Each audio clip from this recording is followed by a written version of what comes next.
I've got the best exercise for you if you have any form of lower back pain. My name is Sammy. Welcome to my channel. Don't forget to hit the like button, subscribe, and click that notification bell so that you're notified of all new videos, tutorials, and all things Pilates.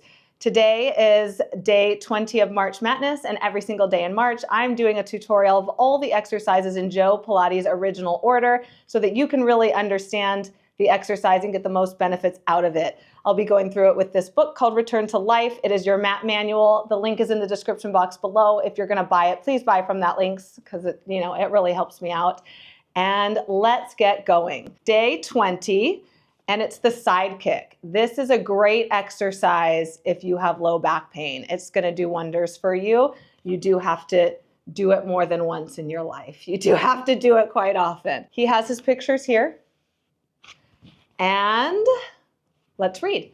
Pose 1, take position illustrated. He's on his side with both hands behind his head. As with all these March Madness, he goes through it in the most advanced way, and I will give modifications. Lock hands behind head, head up, eyes straight forward. This is the hardest thing. He doesn't want you to watch your foot. He wants you to look forward so that everything's in alignment. Trust me, I do it too. We shouldn't. Let's not do it. Arms straight in line with shoulders, lie full length right side on mat or floor. So that's just pose 1. He's just explaining he's lying on his side.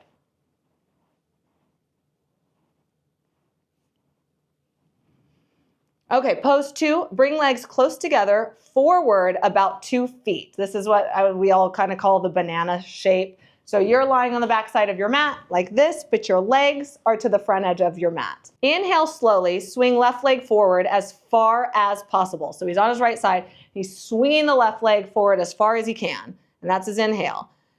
Return left leg about 1 foot backward and swing left leg forward to you again and attempt to do better than your first trial.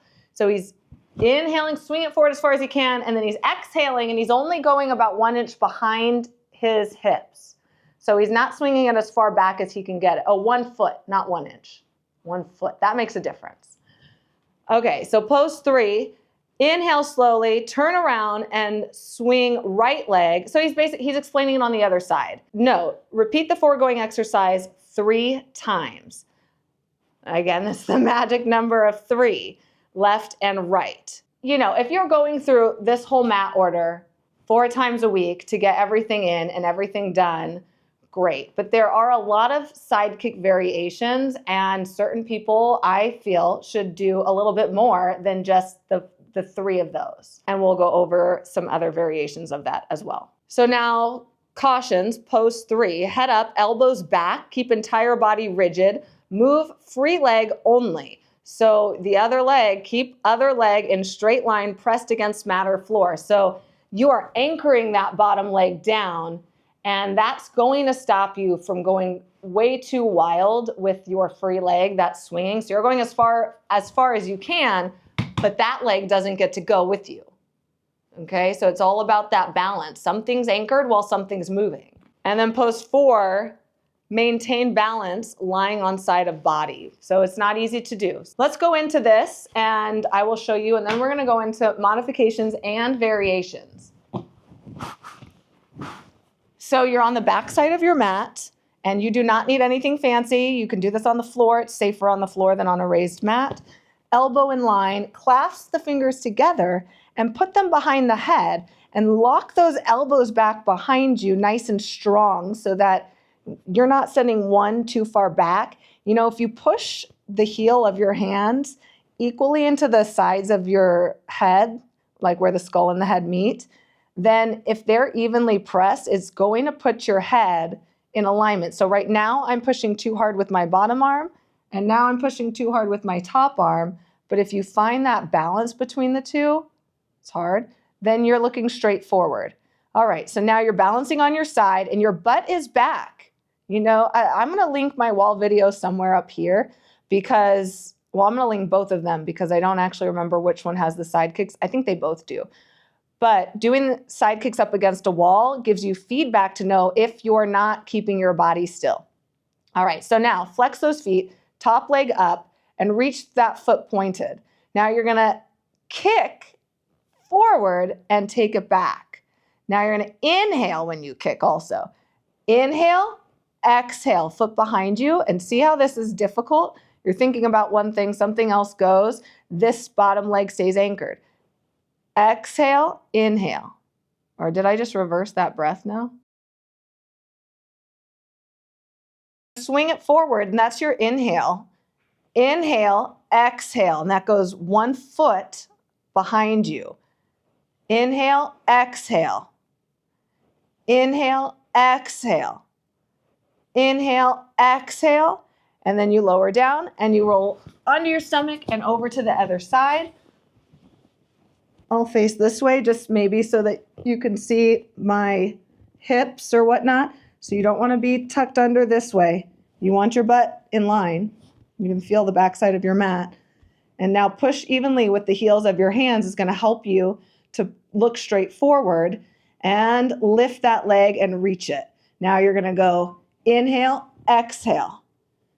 Inhale, exhale. Keep trying to keep your upper body rigid. Inhale, exhale. Now remember, he only does 3. I'm just trying to, get as better as I can each time so that I can show you better. Okay. So I can show you more correctly, I guess. So modifications. You lie on your side, your arm, just need that out of the way for a second. You can lie on your arm if you have a shoulder issue or for whatever reason this doesn't work for you. You can do that. You can also have one hand behind your head and one hand down for more support. This does tend to help you look at your feet. And you do want to look forward. So in a perfect world, your head is pushing into your hand, but you're not just resting on your hand. So you got to push back, which is going to help you stay forward, and it's going to help you work more muscles. Now I feel this arm working really hard. You can, as a modification, bend the bottom leg, and now you have more support to keep your pelvis in line. Inhale, exhale. Inhale, exhale. So those are all good options until you can go here. Inhale, exhale, and until you can go here, inhale, exhale. Now for some variations, there's a ton of side kick variations that are done in classical Pilates. I don't actually know if Joe ever did them, but they are considered classical. So always starting with that forward back, it's the most important part of side kicks. But then we work on pelvic stabilization, we work on these outer muscles, we work on the inner muscles, we work on rotation. That's really good for your pelvic floor. So there's a bunch of beneficial things that you can do. And some of them are just from here, lift and lower, lift and lower. And just trying to stay parallel, keep reaching out of that hip without tucking your tail between your legs. Circles, brush. You can go each direction. You can do higher circles. You can rotate. This is a great one. Rotate up, rotate down. It's coming from this hip socket. So a lot of people with pelvic floor issues really need to work on this rotation. With hip issues, need to work on this rotation. Then there's Grand Battement, where you will lower down, heels together. You'll point that foot and you'll kick, inhale, exhale, flex down. Now, you also can leave the feet alone. You don't necessarily have to. I'm assuming this was more Romana because she was one of Joe's students, but she was a dancer, and so her form of classical Pilates is a lot more dancer-esque. And then there is the Grand Rond de Jambe forward, up, back, and around, and back, up, forwards, and around.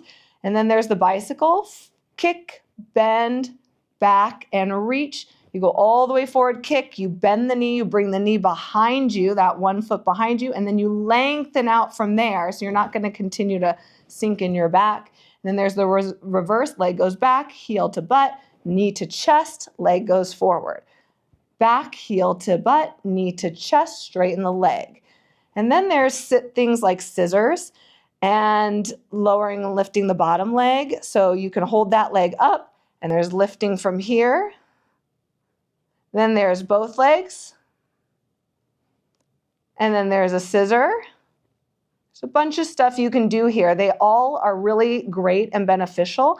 And then there's the inner thigh, where you can either bend for a modification here, or you can put your foot down, reach around in through this little hole here and grab your ankle and then press that knee open and get a nice stretch. And then you work this inner thigh here, which can also be good. And you can lift and lower and you can do little pulses and you can circle and all of that stuff. And then go on to the other side. There's even more than that. There's hot potato. There's a ton. I will be putting variations in my workouts. So make sure that you stay tuned. Did you like, subscribe, and hit that notification bell so that as all the workouts come out with all the variations and fun things, still keeping it classical, that you are notified of all of them. That was March Madness, day 20, I think. Side kicks, and this should be done all the time, especially if you have back pain. So get to it. I'll see you tomorrow for day 21 of March Madness. Have a great day. Bye.